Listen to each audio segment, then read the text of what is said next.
Sir, ಈಗ ರಾಜ್ಯದಲ್ಲಿ ಮುಖ್ಯಮಂತ್ರಿ ಬದಲಾವಣೆ ವಿಚಾರಕ್ಕೆ ಸಂಬಂಧಪಟ್ಟಂತೆ ಸಾಕಷ್ಟು ಚರ್ಚೆ ಆಗ್ತಾ ಇದೆ. ಈಗ ನಿನ್ನೆ ಒಂದು ಸುಳಿವನ್ನ ಕೂಡ ಯತೀಂದ್ರ ಸಿದ್ದರಾಮಯ್ಯ ಅವರು ಕೊಟ್ಟಿದ್ದಾರೆ.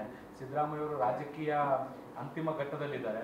ಸೊ ಮುಂದೆ ಇದರ ನೇತೃತ್ವವನ್ನು ಸತೀಶ್ ಜಾರಕಿಹೊಳಿ ಅವರು ವಹಿಸ್ಕೋಬೇಕು ಅನ್ನೋ ತರದಲ್ಲಿ ಮಾತಾಡಿದ್ದಾರೆ. ಸೊ ಅಲ್ಲಿಗೆ ಉತ್ತರಾಧಿಕಾರಿ ಯಾರು ಅನ್ನೋದು ಕೂಡ ನಿರ್ಧಾರ ಆಗಿದೆಯಾ ಅನ್ನೋದ್ರ ಬಗ್ಗೆ ಸಾಕಷ್ಟು ಚರ್ಚೆಗಳಾಗ್ತಾ ಇದೆ.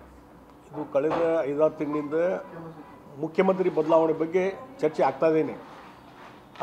ಇಂಟರ್ನಲ್ ಏನೋ ಡಿಸ್ಪ್ಯೂಟ್ ಇದೆ ಮತ್ತು ಫೈಟಿಂಗ್, ಮುಖ್ಯಮಂತ್ರಿ ಬದಲಾವಣೆ ಮತ್ತು ಮುಂದೆ ಮುಖ್ಯಮಂತ್ರಿ ಡಿ ಕೆ ಶಿವಕುಮಾರ್ ಆಗಬೇಕು, ಇದೇನೋ ಒಂದು ಇನ್ ಫೈಟಿಂಗ್ ಇದೆಯಲ್ಲ, ಅದರದ್ದು ಈ ನವಂಬರ್ ಕ್ರಾಂತಿ ಅಂತ ಏನಿದೆಯಲ್ಲ, ಬಹುಶಃ ನವಂಬರ್ ಕ್ರಾಂತಿಯ ಸಂದರ್ಭದಲ್ಲಿ ನವಂಬರ್ ತಿಂಗಳಲ್ಲಿ ಭಾಳಷ್ಟು ಘಟನೆಗಳು ಈಗಾಗಲೇ ಸ್ಫೋಟ ಆಗುವಂಥ ಹಂತಕ್ಕೆ ಬಂದಿದ್ದಾವೆ.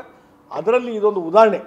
ಈಗ ನೋಡಿ, ಇವತ್ತು ಮುಖ್ಯಮಂತ್ರಿ ಮತ್ತು ಉಪಮುಖ್ಯಮಂತ್ರಿ ಸಿದ್ದರಾಮಯ್ಯ, ಡಿ ಕೆ ಶಿವಕುಮಾರ್ ಬಹುಶಃ ಒಂದು ಅಂಡರ್ಸ್ಟ್ಯಾಂಡ್ ಆಗಿದೆ. ನಾನು ಇನ್ನೂ ಹೇಳಿದ್ದೀನಿ ಹಲವಾರು ಬಾರಿ, ಹೈಕಮಾಂಡ್ ಮುಂದೆ ಅಂಡರ್ಸ್ಟ್ಯಾಂಡ್ ಆಗಿದೆ. 2.5 ವರ್ಷಕ್ಕೆ ಅಧಿಕಾರ ಬಿಟ್ಟು ಕೊಡಬೇಕು, ಡಿ ಕೆ ಶಿವಕುಮಾರ್ ಮುಖ್ಯಮಂತ್ರಿ ಆಗಬೇಕಂತೇಳಿ. ಈಗ ಅದು ಹತ್ತಿರ ಬಂದಂಗೆ ಇವತ್ತು ಸಿದ್ದರಾಮಯ್ಯನವರಿಗೆ ಡಿ ಕೆ ಶಿವಕುಮಾರ್ ಮುಖ್ಯಮಂತ್ರಿ ಮಾಡುವಂಥ ಮನಸ್ಸಿಲ್ಲ.